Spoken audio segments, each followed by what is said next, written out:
시작의 문을 쉽게 열어보는 주식학개론 시간입니다. 항상 요즘만 같으면 좋겠습니다. 천장 뚫고 지붕킥 하고 있는 코스피죠. 자, 오늘 2630선까지 거의 근방까지 도달하는 이 기염을 토해내면서 사상 최고치 이 레코드를 새로 써냈습니다.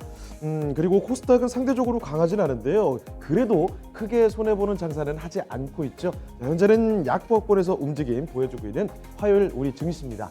자, 오늘 주식학개론은요, 토마토 투자클럽 문서진 전문가, 김혜진 전문가 이렇게 두 분의 진인을 모셔보고 이야기를 들어보도록 할 텐데요. 어제에 이어서 오늘 주식학개론의 신호탄을 쏘아올린 주제를 꼽아봤습니다. 자, 바로 미국발 불확실성, 이 2부로 저희가 잡아봤거든요. 바로 좀 보도록 하겠습니다. 주식경제 이야기 쉽게 풀어보는 지니스타, 지금부터 들어가겠습니다.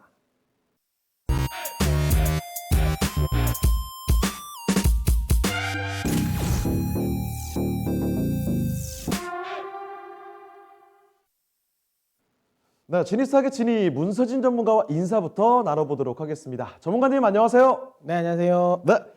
자, 어제 미국과 관련해서 이 시장의 불확실성을 키울 만한 이벤트들 좀 정리를 해봤는데 지금 증시에서 가장 중요한 포인트는 아마도 이 경기 부양안 바로 이게 아닐까라는 생각이 듭니다. 자, 이 부양안과 덧붙여서 또 재정 정책들 또 어떤 것들이 있는지 진행 상황 좀 점검을 해주시죠. 네, 제가 어제 일부를 통해서 재무장관 이야기를 제가 좀 하지 않았습니까? 그래서 원래 시장의 베이스 시나리오는 블레이너드 연준 이사였는데 옐런 의장의 갑자기 부상을 하지 않았습니까? 근데 거기에 대한 인터뷰에 옐런 의장이 다 침묵을 했다. 그러니까 예를 들어 지명을 받았냐는 말도 침묵이고 그다음에 그다음에 할 거냐라는 말도 침묵이죠. 그때도 제가 어제 이야기드린 것처럼 지명을 받은 게 맞는 것 같다. 만약에 지명이 안 받았다면 안 받았다고 이야기했을 것 같고, 그 다음에 만약에 안 할 생각이었으면 지명을 받았지만 내가 고사했다고 했을 건데 그런 말을 안 했다는 건 지금 심사숙고하고 있는 것 같다라고 이야기 드렸는데 오늘 이 연준 그러니까 이 여왕의 귀환이죠.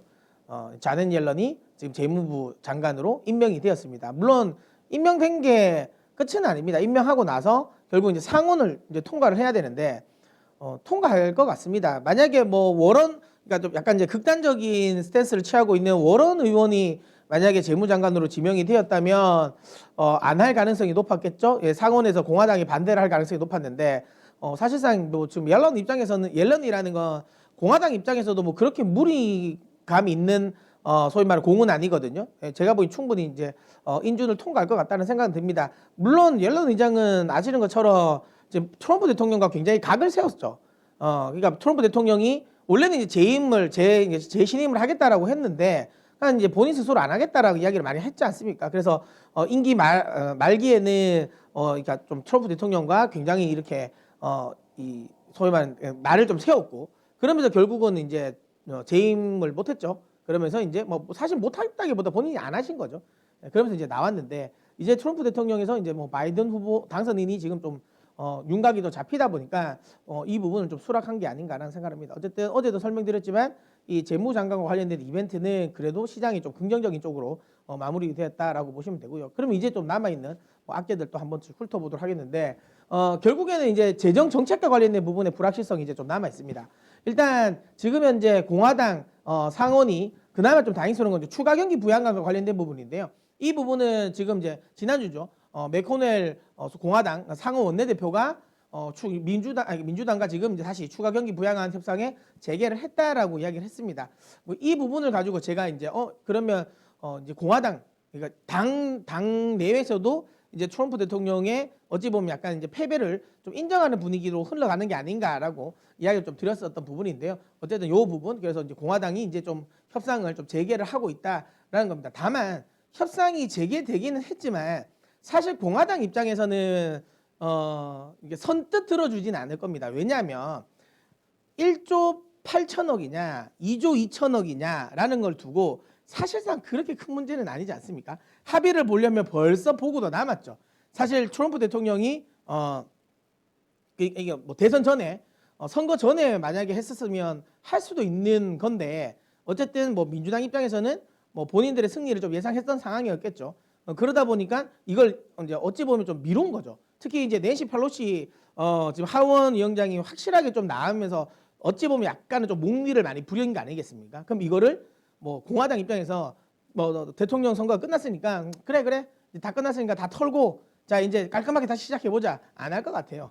예, 너희가 목리를 부렸으니까 우리도 최대한 목리를 부릴 수 있는 만큼은 부릴 거라는 생각을 합니다. 특히 이제 낸시 펠로시 하원 위원장의 이런 이제 행동들이 사실 공화당 위원들에게 굉장히 많이 소위 거슬렸던 부분이 많았거든요. 그렇기 때문에 이제 지금은 칼이 좀 바뀐 거잖아요. 급할 사람은 오히려 민주당이다 보니까 사실 이제 공화당 입장에서는 조금 더 느긋하게 협상을 할 것 같습니다. 그래서 지금 당장 어쨌든 인수위가 마무리되고 그다음 취임이 되지 않는 상황에서 공화당 입장에서 속도를 내지는 않을 것 같아요. 속도를 내지는 않을 것 같고요. 다만 이제 바이든이 뭐 이 부분이 취임을 하면 통과가 된다 이 정도는 아니겠지만 어쨌든 인수위가 좀 마무리되는 상황. 내각도 어느 정도 이제 발표가 마무리되고 그다음에 이제 이 선거인단까지 확정이 돼서 12월 14일이죠. 선거인단까지 확정이 딱 돼서 이제 투표까지 나가는 이 시점까지가 나오면 그러면 이제 공화당이 조금 더 적극성을 띨 것 같고요. 그렇다면 한 12월 둘째 주, 셋째 주 정도까지는 뭐 추가 경기 부양안과 관련된 협상의 기대감은 뭐 아직 크진 않다라고 보시면 되고요. 그래도 어쨌든 늦어도 바이든 당선인의 인수 절차가 마무리되는 시점이라면 합의 기대감은 있다. 한 12월 한 두셋째 주 정도가 되지 않을까 싶은데요. 어쨌든 그때쯤이면 해볼 만하다라는 거고 그 다음에 이제 시장에 남아 있는 건 지금 상황이라면 12월 11일 이후에는 미국이 셧다운이 될 가능성이 있습니다. 지금 일단 계속 이제 이거는 거의 연례 행사식이죠. 연례 행사식으로 계속 이제 임시 방편으로 계속 이제 추가적으로 1년 단위로 해가지고 이 협상을 하고 있습니다. 예산안을. 근데 이제 이 예산안 이 당시 이전의 예산안에서는 원래 같으면 조금 더 9월 달에 마무리를 되고 다시 9월 달에 협상해서 그 다음에 내년까지 가는 건데 이거는 이제 아무래도 미 대선을 앞두고 있다 보니까 거기서 대선 관련 부분에 이 소위 말하면 이제 이슈가 있으니 그러면 추가적인 나머지 예산은 대선 당선되고 나서 그 당선인이 좀 결정하자 이런 쪽이었잖아요. 그래서 그때 당시 12월 11일 날까지만 협상을 했는데 중요한 건 지금 생각보다 이렇게 불확실성이 심해질지 몰랐다는 거죠. 예, 대선 뭐 결과가 끝나고 나면 대부분 그냥 바로 11월 3일 날 결과가 나오고 그냥 착착착착 이렇게 순서대로 절차가 진행될 것 같았는데 지금은 조금 문제가 있어서 11월 11일 이후에 셧다운인데 지금 협상도 안 하고 있습니다. 협상도 안 되고 있고 지금 어쨌든 이와 관련된 부분에 있어 가지고는 추가적으로 셧다운이 될 수도 있다. 12월 11일 이후까지 만약에 셧다운 이거 예산안 협상이 되지 않으면 셧다운이 되는데 중요한 건 이건 있어요. 그러니까 잠정 예산안은 의회에서 통과시킬 수는 있습니다. 잠정 예산안을 통과시켜도 되는데요. 중요한 건 왜냐하면 이제 또 추가적으로 증액되지 않는 상황에서 그냥 있는 원래 기존에 있었던 걸로 그냥 통과시키는 요렇게는 다는데 중요한 건 여기에서 의회가 이걸 통과시키더라도 결국에는 대통령의 서명이 필요하거든요. 어쨌든 아직까지 인수위가 끝나지도 않았고 결국에는 아직까지 취임을 안 했습니다. 바이든 대통령이. 그럼 이건 12월에 나와야 되는데 그럼 12월에 대통령은 여전히 트럼프 대통령이라는 거죠. 그러면 트럼프 대통령이 승인을 하지 않으면 셧다운이 될 가능성이 높죠. 될 가능성이 높은 게 아니라 무조건 셧다운이죠. 예, 그래서 이 부분. 코로나 사태에서 안 그래도 지금 소비에 대한 우려감이 절벽에 대한 우려감이 있는 상황에서 만약에 미국이 셧다운이 된다라는 건 사실상 이 셧다운이 그러니까 뭐 이전에도 많이 됐습니다. 뭐 트럼프 대통령 있을 때 벌써 2번이나 됐으니까 뭐 이게 아주 큰 이슈는 아니긴 하지만 지금은 시기적으로는 좀 다르죠. 그러니까 경기가 회복되고 있고 경기가 굉장히 좋은 시점에서 셧다운 되는 거랑 지금 단순히 정치적인 이슈로. 근데 지금은 뭐 정치적인 이슈도 이슈지만 지금 코로나라는 사태 때문에 소비에 관련된 부분 뭐 거기에 대한 분명히 지금 우려감이 있는 상황인데 이게 셧다운이 되는 건 굉장히 다르죠. 시점적으로. 그러면 만약에 지금 시점에서 뭐 셧다운이 된다면 이전과 같이 시장이 뭐 그렇게 크게 반응하지 않지는 않을 것 같습니다. 그러니까 이 부분을 좀 시장이 좀 민감하게 반응할 수도 있다라는 거 좀 참고하셨으면 좋겠고요. 어쨌든 트럼프 대통령의 승인 여부다. 의회에서는 통과시킬 것 같은데요. 이걸 이제 트럼프가 승인을 하냐 안 하냐 이 부분이 좀 중요하다라고 보시면 되고요. 그 다음에 지금 코로나 이제 추가 실업 급여와 관련된 부분인데 이게 프로그램이 연말로 해서 다 종료가 됩니다. 순차적으로 종료가 되고요. 일단은 이제 주 정부가 주는 것도 거의 다 지금 이제 추가적으로 고갈이 된 상태인데 지금 시장이 원래 이제 연방 정부가 지금 현재는 거기에 주 정부가 주는 실업급여에 추가적으로 더 실업급여를 주지 않습니까? 근데 이게 이제 12월 달부터 순차적으로 다 지금 이제 프로그램이 종료가 된다는 거죠. 만약에 이게 추가적으로 증액이 없는 상태라면 1,200만 명이 지금 실업급여를 못 받게 된다라는 거죠. 이 부분 역시도 시장에는 좀 우려감이 났습니다. 이게 소비 관련 부분에 우려감이 나올 수 있고요. 그 다음에 또 마지막으로 태거 이제 불가하게, 그러니까 강제 태거를 못하게, 코로나 때문에 임대료를 못 내서 그러니까 미국 같은 경우는 임대료를 안 내면 태거 조치를 시킬 수 있거든요, 법적으로. 이 부분을 이제 코로나 때문에 일단은 못 태거 시키게 한다라고 법적으로 막았는데 이게 기한이 12월 31일입니다. 그럼 이건 역시도 중요한 건 추가적으로 대책이 합의가 되지 않는 상황이라면 이건 역시도 강제 태거가 된다라는 거고요. 이게 만약에 집행이 된다면 시장은 꽤 큰 리스크로 작용할 가능성이 높다는 거죠. 전체적으로 지금 현재 재정 정책과 관련된 불확실성은 굉장히 좀 많이 남아 있는 상태다라고 이야기 드리도록 하겠습니다.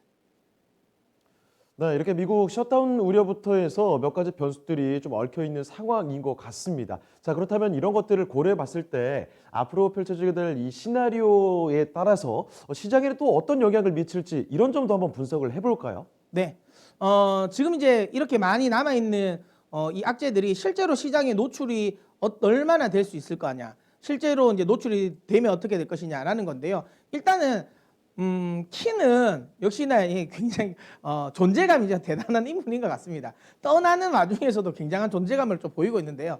트럼프 대통령의 스탠스에 따라서 불확실성이 결정될 것 같아요. 앞서 제가 이야기 드린 것처럼 셧다운 관련 부분도 의회에서 통과가 된다 하더라도 최종적으로는 대통령의 서명이 필요하거든요. 여기서 만약에 나 안 할 거야 라고 해서 서명 안 하고 가버릴 수도 있는 거죠. 그 다음에 또 하나는 결국에는 아까도 이야기했지만 대부분의 실업급여와 관련된 종료되는 프로그램의 연장 관련 부분도 트럼프 대통령이 어쨌든 서명이 필요하다는 거죠. 그리고 이제 일부는 행정명령을 통해서 내려진 것도 있죠. 의회의 법을 바꿔서 한 게 아니라 행정명령으로.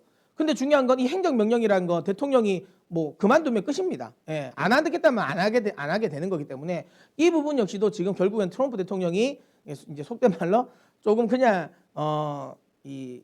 자연스럽게 뭐 특별하게 요란스럽지 않게 퇴장을 한다면 시장이 큰 리스크로 작용하지 않을 것 같은데요. 만약에 뭐 지금 트럼프 대통령이 하고 있는 말처럼 정말 나가는 마당까지 결사항쟁을 한다면 이 부분은 시장에 굉장히 큰 불확실성으로 남을 수 있습니다.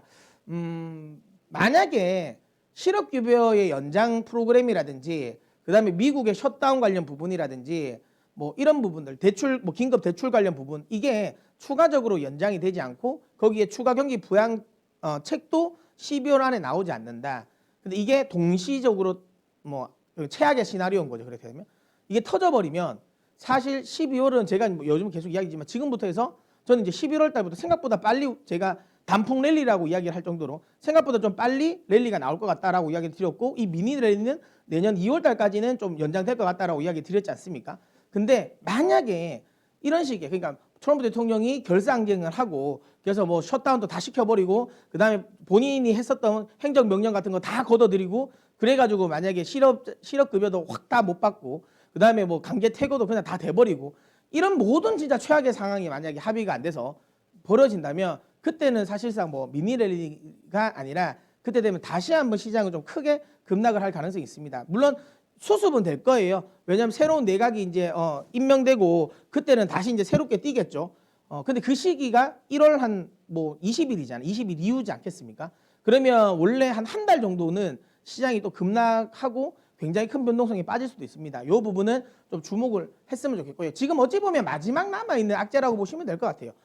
이게 지금 시장에 마지막 남아있는 악재라고 보면 될 것 같은데 그럼 결국에는 또 좋으나 싫으나 여전히 우리의 눈은 좀 트럼프 대통령에 좀 쏠릴 수밖에 없다라는 거고 어쨌든 우리가 생각하기 합리적인 생각으로는 그래도 코로나 관련해서 힘든데 이건 다 그냥 뭐 본인이 스스로 뭐 소송과 관련된 부분으로 결사항전 할 수 있겠지만 뭐 셧다운이나 이런 것 가지고 정치적으로 이용하지 않지 않을까라는 거죠. 뭐 다음에 또 한 번 더 재선 다시 한 번 더 도전한다고 하니까 그때를 위해서라도 조금 아름다운 퇴장을 이제는 하지 않을까라는 기대감을 가지고는 있습니다. 근데 이제 이분이 워낙 뭐 어떻게 어디로 튈지 모르는 분이니 어쨌든 좀 주목은 해야 되겠고요. 다시 한번 이야기드리지만 시장의 상승 랠리는 전 유지될 것 같습니다. 다만 여기에서 말했던 이 최악의 시나리오 모든 부분이 합의되지 않는다.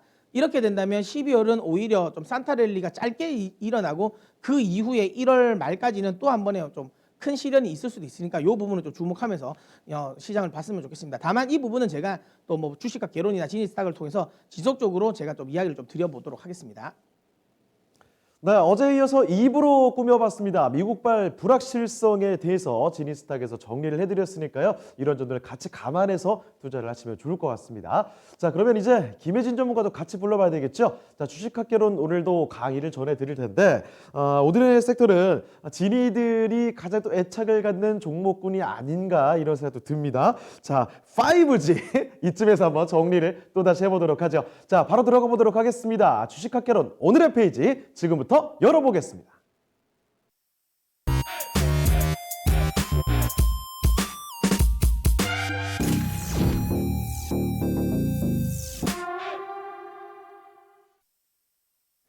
네, 5G 얘기는 사실 뭐 많이 다뤄봤지만 다뤄도 또 새로운 이야기들 등장을 하는 것 같습니다. 자, 오늘 또 새로 전해주실 만한 그런 이슈가 있을까요?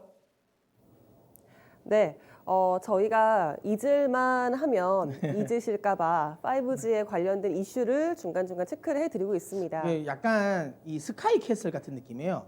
뭐 아, 전적으로 선생님. 믿으셔야 됩니다. 뭐 들이셔야 됩니다. 이런 건데요.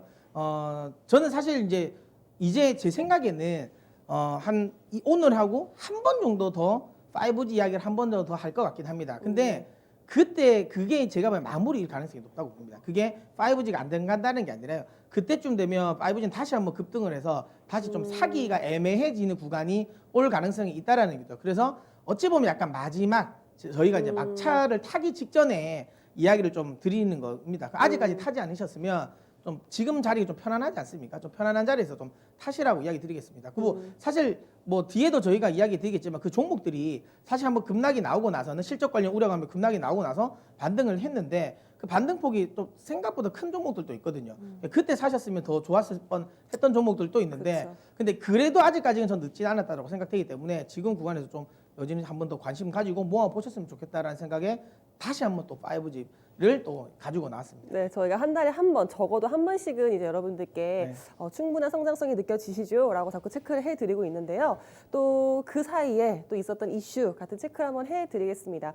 일단 국내에서의 5G 투자가 너무 더디다. 지금 뭐 코로나의 영향으로 글로벌적으로 전체적인 투자가 지금 다 지연되고 있기 때문에 뭐 국내도 피해갈 수 없었습니다만 국내에서의 좀 빠른 투자를 원하시는 분들이 많으실 것 같은데 최근에 이제 국내에서 그 주파수 그렇죠. 재할당 이슈가 있었죠. 이것 때문에 오히려 5G의 투자가 좀 빨라질 것이다라는 기대감이 또 심어지기도 했거든요. 어떤 이유에서 그런지 좀 볼게요. 일단 내년에 6월과 12월에 그러니까 사용 기간이 만료가 되는 주파수가 있습니다. 지금 통신사들이 할당을 받아가지고 경매를 받아가지고 사용을 했던 주파수 대역인데요. 그 주파수가 내년에 이제 사용 기간이 만료가 되기 때문에 이 주파수를 재할당 다시 사야 되거든요. 통신사들이. 근데 그거에 대한 정부의 가격 책정이 있었습니다. 가격이 5년간에 4조 4천억 원으로 제시를 했어요. 그렇죠. 통신사들 입장이 좀 비싸다라는 의견이긴 한데요. 단 조건을 뒀습니다. 그렇다면 2022년까지 2년 후까지 5G에 대한 투자를 확대했을 때 그 확대한 대가로 그 수만큼 할인을 해주겠다. 권역별로 할인해주겠다라고 했거든요. 네. 그래서 최대 15만 국, 그러니까 무선 기지국, 뭐 아니면은 중계기 같은 부분에서 최대 15만 국을 투자했을 때 1조 2천억 원을 감면해 주겠다. 그러니까 4조 4천억 원에서 1조 2천억 원을 감면해 주니까 3조 최대 2천억. 예. 그렇죠. 3조 2천억 원에 사용할 수 있는 가격이 책정이 된 거죠. 표로 보시면 좋으실 것 같아요. 제가 표를 하나 준비했는데요. 정부에서 제시한 주파수 재할당의 가격은 맨 위에 보시는 4조 4천억 원입니다. 그런데 이거를 이제 투자하는 규모만큼 할인이라는 단어가 맞을까요? 감면이라는 단어를 네, 써야 되겠죠? 감면이죠, 안 맞죠? 그렇죠. 네. 깎아주겠다라는 네. 부분이거든요. 그러니까 3만 국에서 무선 기지국을 3만 국에서 6만 국 추가 설치하면 뭐 4조 1천억 원. 그다음에 뭐 6만 국에서 9만 국을 또 설치하면은 3조 9천억 원. 이런 식으로 최대 네, 15만 국. 3만 개국 그러니까 3만 국을 설치할 중심으로 때마다. 기준으로 그렇죠. 하는 거죠. 그래서 이제 15만 국을 넘기면 이제 그때부터는. 최대 이제 할인율을 적용하겠다라는 건데 이게 이제 사실 이 통사 입장에서 말이 많은 거죠. 왜냐하면 이 통사는 그냥 이런 거 없이도 한 1조 6천억 정도만 해달라고 하는 거잖아요. 애초에 그 예. 주파수의 사용 가격을 1조 6천억 원에 해달라고 했었거든요. 그렇죠. 아무 옵션 없이. 예. 예, 근데 이제 4조 4천억 근데 옵션을 붙였고 최고로 옵션을 많이 받는다 하더라도 3조 2천억이니까 사실상 딱 이제 이 통신사들 입장 2배인 거잖아요. 근데 이것만 보더라도 저는 이 생각도 들더라고요. 이 정말 정확하게 딱 2배가 딱 나왔잖아요. 그렇죠. 그래서 이 통사들이 내심 이 정도는 생각했나 봐요. 근데 이게 만약에 이 정도가 아니면, 그러니까 자 본인들이 생각하기에 야, 제시안을 미니멈을 한 3조에서 3조 2천억 정도 할 것 같다고 생각했나 봐요. 아. 그래서 본인들이 이야기한 걸 확 깎아가지고 저 원래 협상을 할 때 예, 한 1조 6천억이 딱 느낌이 2배라는 느낌이 명확하게 딱 더 인식은 크잖아요. 이게 비싸다라는 어필을 할 수 있게. 그래서 저는 딱 주파수 이거 나올 때 그냥 이 통사들이 1조 6천억을 제시했던 것 자체가 사실상 지금은 굉장히 놀란 것처럼 반응을 하는데 내심 이 정도는 생각한 것 같아요. 예, 그래서 이제 그 수치를 한 2배를 딱 맞추지 않았을까라는 건 뭐 제 개인적인 생각입니다. 네, 그럴 수도 있을 것 같아요. 이 통사들 입장에서는 투자를 지금 안 할 수가 없는 부분이 그렇죠. 있거든요. 그리고 안 한다는 게 아니라 지금 이연되고 지연되고 있는 부분이기 때문에 뭐 본인들도 지금 뭐 2년 후, 향후 5년 후에 지금 설치를 많이 할 건데 뭔가 이런 식으로 정부에서 정부 제시안을 압박이니까. 압박을 줘버리니까 학창 시절에 그렇잖아요. 내가 열심히 공부하려고 했는데 갑자기 딱 이 편을 들었는데 엄마가 너 공부 안 해! 이런 거잖아요 지금. 아, 난 하려고 했는데. 그래서 엄마가 야, 너 공부 이거 하면 뭐 예를 들어 뭐 한 90점 맞으면 내가 뭐 뭐죠 뭐 신발 뭐 좋은 거 사줄게 이랬는데 뭐야 난 한 80점만 맞으면 받을 줄 알았는데 약간 그런 느낌인 것 같긴 하죠. 그렇죠. 그래서 약간 지금 떼를 쓰고 있는 것 같고 뭐 아직도 얘기 좀 더 해보자라는 것 같은데요. 이 심호방국이라는 수치가 이제 그 통신사 입장에서는 너무 많아요라고 지금 말을 하고 있는 거죠. 제가 이거 옛날에 마스터에서 이야기했지만 네. 진짜 엄살 떠는 거죠. 그렇죠. 뭐 본인들이 LTE를 투자했을 때 8년간 설치한 게 15만국이다라고 말은 하지만 네. 사실은 5G에서는 그 LTE 때 투자 때 그 시스템 적으로가 다르기 때문에 이쪽에서는 뭐 굳이 엄살을 필요 없을 것 같은데. 네, 뭐 김혜진 전문가님도 잘 아시지만 사실 이제 5G로 넘어오면서 기지국을 설치하는 그 이 시스템 자체가 바뀌었잖아요. 그쵸. 프론토 기술을 접목을 시키면서 RU, DU 따로 하고 옛날에 이제 뭐 이게 LTE 같은 경우는 기지국을 만들 때 거기에 냉각 시스템도 만들어야 되고 컨테이너 따로 만들어야 되고 굉장히 큰 일이었거든요. 이거 하나 구축하는데 그러다 보니까 시간도 오래 걸린 거지만 지금은 뭐 사실상 안테나나 뭐 MMR부터 해가지고 뭐 따로 RU, DU 다 빠져나와가지고 특별하게 그렇게 이런 식으로 좀 약간 그러니까 뭐죠? 그러니까 뭐 고집 네. 집적화라 해야 되네. 이 부분이 좀 아니기 때문에 생각보다는 많이 안 깔린 거죠. 그 다음에 뭐 이야기한 것처럼 이렇게 깔면 실질적으로 이제 무선 기지국 한 대당 2천만 원 정도 드는데 맞아요. 이게 이제 만약 10만 개를 깔려면 2조인데 너무 무리 아닌 거 아니냐라고 하지만 사실상 올해도 그렇게 투자 안 했다 했지만 이 통사별로 1조 7천억 이상 투자했거든요. 맞아요. 그러니까 올해보다 조금만 더 해도 10만 개국은 깔아요. 그러니까 사실상 이 통사 입장에서는 그렇게 엄살 부릴 건 아니죠. 서로 암묵적이게 맞춰진 숫자들이 있었던 것 같은데 네. 이게 이렇게 뉴스가 되고 뭐 정부 제시안이 나오다 보니까 뭐 다시 협상을 해보자라고 하고 있지만 아무튼 이런 소식들이 들리면서 국내에서 5G 투자가 가속화되겠죠. 가속화될 수밖에 없겠죠. 어차피 뭔가 투자할 거면 할인 받고 투자하는 게 낫죠. 그렇죠. 제 주파수 사용하는 가격을 낮춰서 최대한 쓰면 비용도 줄일 수 있는 부분도 있는 거고, 아무튼 정부에서 이렇게 5G를 투자를 빨리 해라라고 재촉을 하고 있을 때 이 통사 역시도 투자하겠습니다라는 쪽으로 갈 거니까 국내에서의 5G 투자가 조금 가속화될 수 있는 계기는 될 수 있을 것 같습니다. 네, 결론은 이겁니다. 국내에서 이 5G 투자가 더 빨라질 것이다 라는 결론 한번 챙겨주시고요. 자, 그리고 또 한 가지 이슈가 있다고 들었습니다. 해외 쪽에도 기다리고 있죠? 네, 저희가 5G는 단순히 국내에서의 이슈가 정말 절대적으로 아니고 글로벌적인 해외 쪽에서의 이슈도 체크를 해보셔야 됩니다라고 말씀을 드렸는데 그중에서 또 가장 규모가 큰 시장인 미국 쪽의 시장을 좀 더 집중해 보셔야 될 것 같은데요. 오늘도 역시 미국 쪽 소식 알려드릴게요. 5G를 지금 적극적으로 투자를 하겠다는 국가가 여러 국가가 있습니다만 지금 미국이 좀 빠르게 속도를 네. 내고 있는 부분이 있으니까요. 사실 제가 그 주파수 경매에 대해서는 정말 여름부터 계속 말씀을 드렸거든요.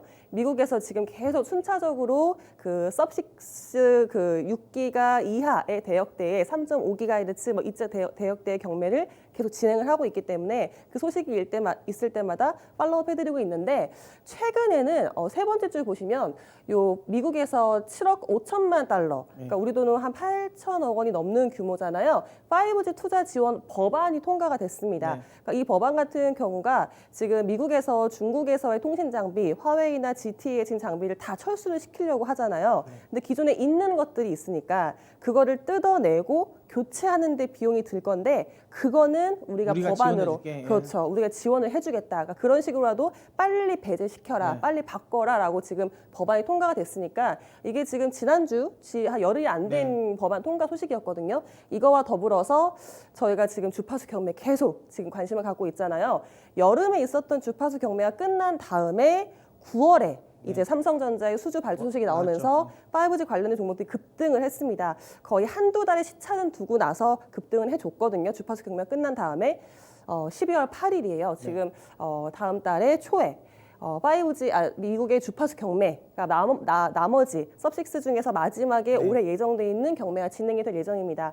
아마 여기서의 또 이제 진행 경매가 좀 마무리가 되면 이거에 대한 수주 발주 소식이 나올 것 같아요. 근데 이게 이제 여름에 있었던 지금 이제 이 경매 같은 경우는 경매 같은 경우는 사실상 어찌 보면 이 중대역대 경매의 초반에 처음이었잖아요. 그렇죠. 그래서 가격 형성과 관련된 부분에서 경매가 계속 이제 소위 말로 레이스 돼가지고 들어온 거고 지금 이거는 이제 이 대역대에 대한 주파수, 중대역대 주파수가 이미 어찌 보면 기준점이 마련됐잖아요. 그렇죠. 얼마에 낙찰된 걸 것들에. 앞에 아니까. 네. 그 다음에 들어오는 이제 이 2차 C밴드 같은 경우는 그 기준을 가지고 하기 때문에 생각보다 경매가 1대보다는 빨리 끝날 거예요. 7월 달보다는 좀 빨리 끝날 가능성이 높습니다. 이 7월 달이 뭐 몇 번인가요? 몇 번을 라운드가 갔죠? 몇 라운드까지? 이게 굉장히 네, 지금 몇 라운드? 76라운드까지 33일. 네, 76라운드까지 갔나요? 네, 그렇죠. 그러니까 그만큼 엄청나게 많은 이게 있었는데 이게 어쨌든 기준이 지금 나왔기 때문에 중대역대가 그래서 저는 오히려 요거 C밴드 같은 경우는 조금 더 빨리 제가 끝날 것 같다는 생각이 듭니다. 그래서 뭐 저렇게 한 달 정도까지 걸릴 것 같지는 않고요. 한 달보다는 조금 더 빨리 끝날 것 같습니다. 그래서 12월 안에 마무리가 되지 않을까라는 생각이 들고 있어요. 네, 말 그대로 경매기 때문에 이거에 관련돼서 도중에 있는 정보로서 새 나올 수가 없는 부분이 네. 있거든요. 라운드가 진행이 되면서 최종 낙찰이 되고 뭐 경매가 진행이 되고 뭐 계약금을 입금할 때까지 이거에 대한 비밀이 유지가 돼야 되는 부분이 있는데요. 아무튼 이런 계속 뉴스 소문이 나고 있잖아요. 네. 이렇게 수주 발주가 나고 숫자가 찍히고 뉴스가 나오면 늦습니다. 그 전에 저희가 계속 이렇게 소문을 이렇게 읽혀드리고 있을 때, 알려드리고 있을 때 미리 준비를 해놓는 게 필요할 것 같아요. 그래서 우리나라보다는 가장 큰 시장, 거의 8배 이상의 투자 규모와 큰 시장이 미국의 5G 시장이기 때문에 이쪽에서의 투자 규모 소식이 들린다면 뭐 좀 어마어마하게 우리나라 기업들에게 좀 큰 수혜가 되지 않을까라는 생각이 들고 있으니까요. 지금은 사실 이제 5G 같은 경우는 약간 마른 장작, 뭐 마른 소위 말하면 집단이지 않을까요? 네. 마를 만큼 말랐습니다. 그러니까 사실상 이 소위 말하면 실적 관련 기대감도 지금 없어요. 이미 3분기, 4분기 안 된다라는 이미 이제 베이스에 깔고 있는 상황이고요. 그러다 보니까 이제 계속 이제 근데도 중요한 건 가격 조정은 마무리가 됐다라는 거죠. 이제 기간 조정만 남았는데 이 구간에서 이제 불씨만 당겨지면 활활 탈 여지는 많죠. 예, 준비는 돼 있는 겁니다. 그 불씨가 결국은 발주인데 이거 제일 먼저 나오는 건 버라이즌 쪽에서 먼저 했는 거죠. 왜냐면 먼저 해놨기 때문에 삼성전자 쪽에 이 발주가 언제 나오냐라는 게 중요한 건데 이 부분은 제가 뒤에 한 번 더 좀 설명 좀 드려보도록 하겠습니다. 네, 그래서 네, 국내도 그렇고요. 바다 건너도 마찬가지입니다. 이 5G에 대한 기대감은 역시나 대단히 크게 남아있다라고 보시면 될 것 같은데 그 구체적인 종목들 얼마나 큰 기대감이 확인이 되는지 지금부터 보도록 하겠습니다. 관심 종목들도 좀 챙겨주시죠. 뭐 사실 이제 관심 종목 두 종목은 여러분이 아시는 그 종목이 맞습니다. 나머지 두 종목은 이제 김혜지 전문가님이 뭐 선정해서 이제 이야기를 하신 건데 자 일단 KMW, 윈스, 다산네트워크스, 서진시스템입니다. 뭐 딱 여기서 딱 종목만 보셔도 제가 어떤 종목을 주목하시는지 당연히 아실 거고요. 그다음에 사실 뭐 서진시스템 같은 경우도 제가 이야기를 많이 했었던데 요즘에 다시 좀 관심을 가져볼 만해서 이름이 너무 신뢰가 가신다고. 네, 이름 자체가 뭐 신뢰가 가니까요. 그래서 김혜진 전문가님이 이건 좀 준비한 것 같습니다. 일단 뭐 KMW 뭐 국내 통신 장비 1위 기업이고요. 그다음에 이제 많은 분들이 KMW를 이야기할 때 항상 이제 부정적으로 보는 것 중에 하나가 이거잖아요. 노키아 비중이 네. 너무 많다. 그러니까 삼성 비중이 많은 에이스텍가 더 나은 게 아니가 서진 쌤 더 나은 게 아니냐라고 이야기를 많이 하죠. RFHRC가 더 많은 게 아니냐라고 이야기 드리고 있는데 노키아는 좀 꺾이고 있고 삼성은 올라오는 거니까 삼성 쪽에 매출이 많아야 된다라고 많은 분들이 생각하시는데 근데 노키아 비중이 많은 거는 그 맞습니다. 왜냐하면 실제로 노키아가 발주를 많이 했으니까요. 그러니까 삼성전자 네트워크 사업부의 실적이 원래 안 좋아요. 이 말은 뭐겠습니까? 삼성전자가 생각보다 네트워크 사업에서 수익을 많이 못 냈다는 겁니다. 많이 못 냈기 때문에 당연히 매출 비중이 사실상 없는 거고요. 특히 이제 노키아 같은 경우는 좀 R자를 많이 납품을 하죠. 그러니까 MMR이라는 시스템을 아무래도 이제 돈이 비싼 시스템을 납품하다 보니까 전체적으로 노키아 비중이 높아지는 게 맞는데요. 중요한 건 지금 KMW 같은 경우는 삼성전자에도 뭐 안테나나 필터, 그 다음에 일부 시스템들, 그러니까 뭐 RRH, 뭐 RRA 이런 거 부분을 지금 납품을 하거든요. 그렇기 때문에 그런 점을 감안한다면 삼성전자가 매출을 넓히면 당연히 KMW이 또 1등이 될 겁니다. 그러니까 지금 현재는 삼성전자가 실질적으로 발주도 잘 안 나오고 하다 보니까 뭐 노키아 비중이 높은 거지. 만약에 삼성전자가 발주를 많이 하게 된다면 그 발주에서 상당 부분은 또 KMW이 받을 거기 때문에 삼성전자의 매출 비중은 점진적으로 높아질 수밖에 없다라는 거고 많은 분들이 삼성전자는 또 에릭슨 걸 안 하는 줄 알아요. 필터 납품 다 합니다. 그렇기 때문에 에릭슨 양 매출 비중도 있다라는 거 참고 뭐 하셨으면 좋겠고요. 그거는 이제 점점 이제 이 실적이나 수주를 나오는 걸 보면 뭐 이해가 되겠죠. 그 다음에 또 중요한 건 지금 이 KMW 같은 경우가 이제 이 하청 업체들 그러니까 1차 벤더들이 공장을 계속 가동을 하고 있습니다.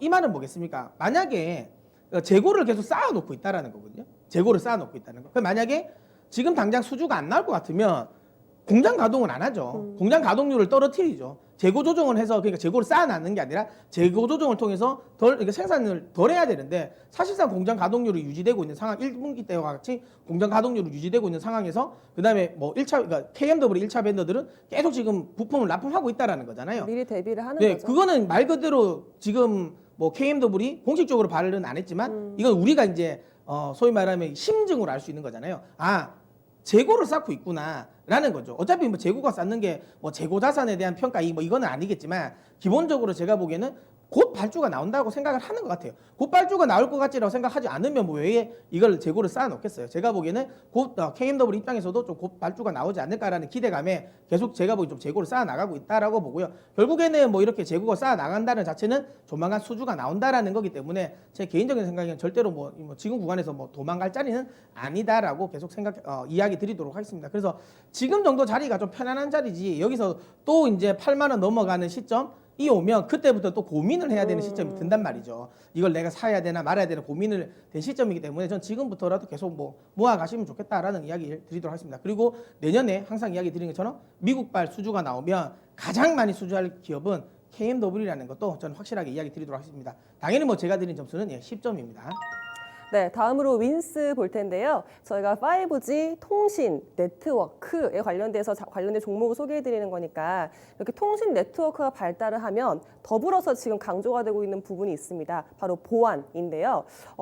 네트워크가 트래픽이 많이 모이고 정보가 많이 그쪽으로 쏠리다 보니까 보안이 중요해질 수밖에 없는 부분이 있는데 그러면서 같이 성장하는 기업이 지금 윈스거든요. 실적도 지금 좋아지고 있는 기업이고 윈스가 지금 네트워크 보안 솔루션 침입 방지 프로그램 IPS를 지금 개발하고 시스템적으로 또 솔루션적으로 개발해서 지금 납품을 하고 있는 부분이 있는데요.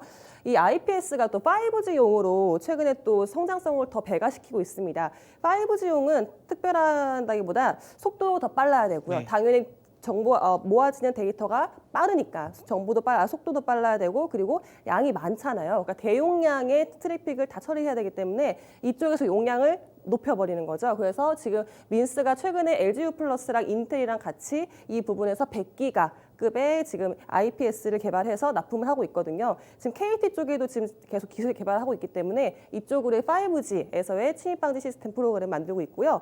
이거 외에도 디도스 공격을 막는 프로그램, 또 지능형 공격, 보안 솔루션을 제공을 하고 있는데 윈스가 지금 실적이 계속 좋아지고 있거든요. 네. 작년부터 실적이 계속 좋아지고 있는데 올해의 실적도 그렇고 올해의 실적을 담당하고 있는 부분이 사실 국내보다도 일본이에요. 이게 이쪽 보안 이제 이 네트워크 장비를 만드는 회사에 약간 공통점인 것 같아요. 지금 사실상 이거랑 비슷한 뭘 동일하진 않지만 그러니까 ADC, 그러니까 네. 파이오링크도 실적 굉장히 잘 났거든요. 일본. 예, 근데 그것도 일본 매출이 굉장히 좋아요. 그러니까 맞아요. 확실하게 이 보안 관련 부분에 있어 가지고는 일본 쪽의 매출이 많이 나오는 것 같긴 하더라고요. 사실 일본 쪽이 뭐 통신적으로 막 그렇게 우리나라보다 기술이 많이 개발이 됐거나 발달됐거나 그런 게 아니었는데 작년에 이제 그 올해 원래 있었던 그렇죠. 예, 도쿄올림픽 때문에. 올림픽을 대비하기 위해서 작년에 수주라든지 지금 계약을 많이 해놨거든요. 통신과 관련된 그쪽에서 네트워크 보안이 중요하니까 올림픽 때 사람들이 많이 모이고 그쪽에 뭐 기사도 송출하고 이렇게 하려면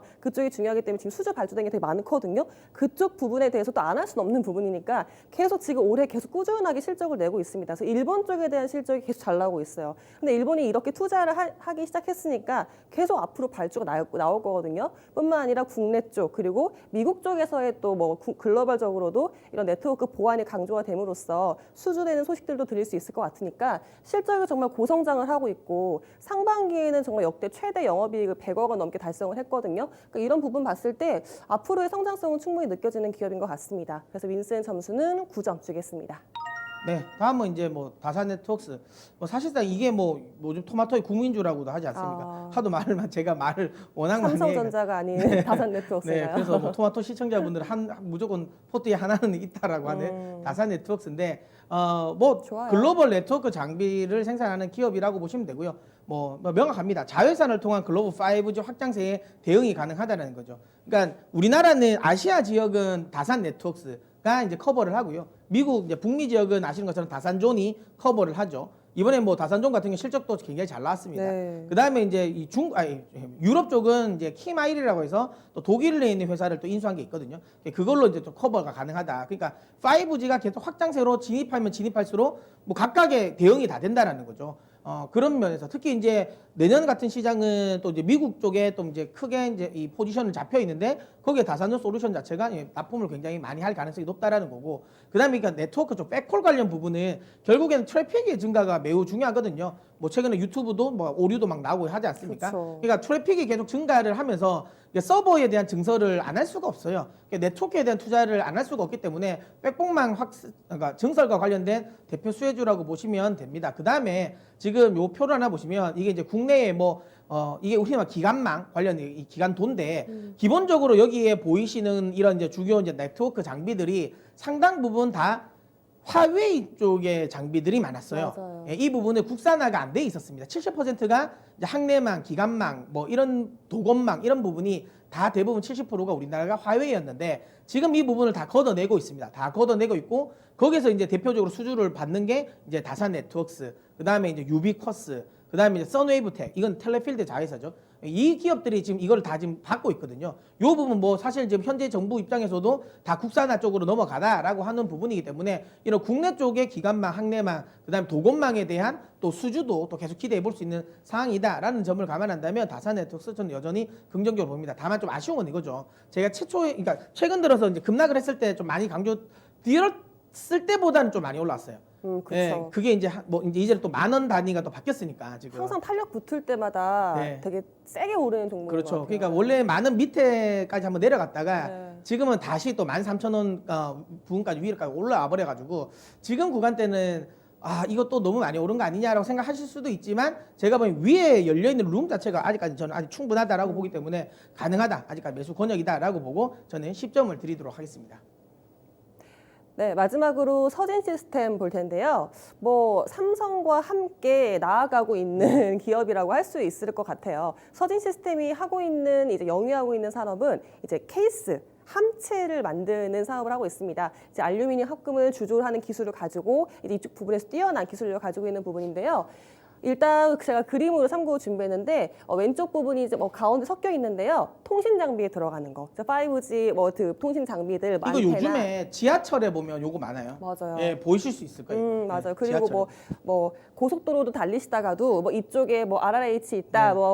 일단 그럴 때 함체 케이스를 네. 만드는 게 지금 서진 시스템이 하고 있는 부분이거든요. 뭐 단순히 케이스가 아니라 이쪽에서 열 처리도 해야 되기 때문에 나름대로 뛰어난 기술을 가지고 있는 부분이 있고요. 그리고 이쪽에서도 보이실 거 중계기 같은 것도 보이실 거고, 그다음에 ESS도 보이시죠. 최근에 이 전기차에 들어가는 배터리에 들어가는 함체도 서진 시스템이 만들어서 내년 1월부터 지금 삼성 SDI 들어가게 되거든요. 그러니까 이쪽에서의 본격적인 매출이 또 일어나게 준비하게 된다면 또 이쪽도 굉장히 성장세가 있을 것 같고요. 뭐 그 외에도 뭐 스마트폰에 들어가는 그 뭐 갤럭시 A 시리즈에 들어가는 그런 케이스 같은 경우도 서진 시스템이 하고 있고요. 지금 실적 같은 부분도 서진 시스템이 영위하고 있는 전 사업 부분이 다 고성장을 할 수 있는 부분이 있거든요. 그래서 이 부분에서 다 지금 고성장을 할 수 있는 부분이 있고, 오른쪽에 이제 영업이익 추이도 보시면 뭐 올해는 뭐 역시나 좀 여러 가지 여파 때문에 5G 뭐 투자 지연됐죠. 뭐 그다음에 뭐 여러 가지 있었지만 내년에 정말 좀 폭발적으로 성장할 수 있는 뭐 그 기세가 충분히 있는 것 같습니다. 그래서 여러 가지 전기차도 있고요. 반도체 장비도 역시 삼성향으로 서진 시스템이 납품을 하고 있으니까 뭐 우려할 필요는 없을 것 같아요. 서진 시스템은 삼성과 함께 상정할 수 있는 기업이기 때문에 점수는 10점 주겠습니다. 네, 10점짜리 홍수네요. 이 9점 종목이 초라해 보일 정도인데, 자, 그럼 이렇게 10점 만점의 종목들이 넘쳐나는 가운데에서 여기에 탑픽 종목 어떤 종목입니까? 네, 뭐 사실 오늘 소개시켰던 어떤 종목을 다 사셔도 상관은 없습니다. 다 상관은 없는데 그냥 제 개인적인 애정을 가장 많이 하는 네. 종목이죠. 예, 다산 네트워크스. 아무래도 해외 쪽 미국 쪽의 매출 비중이 이제 중요하다 보니까 상대적으로 미국의 자회사, 똘똘한 자회사가 있죠. 다산존 솔루션 같은 경우가 주가가 계속 상승세를 계속 유지하고 있는 상황이기 때문에 결국에는 이제 이 다산 네트워크스도 따라갈 거다라고 보고 있기 때문에 요 관련 부분 전 다산 네트워크스 매수 관점으로 이야기 드리도록 하겠고요. 목표가는 17,000원, 손절가는 11,000원으로 일단은 1차는 이렇게 제가 목표가를 설정하는데, 저는 최종 목표가는 사실 다산 네트워크스는 한 2만 원 정도는 설정을 하거든요. 그러니까 최종 목표가는 한 2만 원 정도라고 생각하시면 되고, 한 17,000원까지는 좀 부담 없이 올라갈 수 있는 자리니까 목표가 1차 목표가 17,000원 설정하고 대응하셨으면 좋겠습니다. 네, 다산 네트워크스 손절가는 11,000원이고요. 1차적인 목표가 17,000원, 더 멀리 본다면 2만 원까지도 언급을 또 해주셨습니다. 네, 이렇게 해서 오늘 5G까지 좀 정리를 다 해봤습니다. 이제 주식학개론 마무리할 시간이 다가왔는데요. 장 종료까지 시간이 많이 남아있지는 않죠. 현명하게 대응해 나가시면서 오늘 마무리해 보시길 바랍니다. 자, 지금까지 다양한 투자 판단에 대한 도움 말씀드렸습니다만 이 특정 종목의 상승과 하락 보장하지는 않습니다. 명심해 주시고요. 그럼 저희는 내일 이 시간에 다시 찾아뵙겠습니다. 고맙습니다.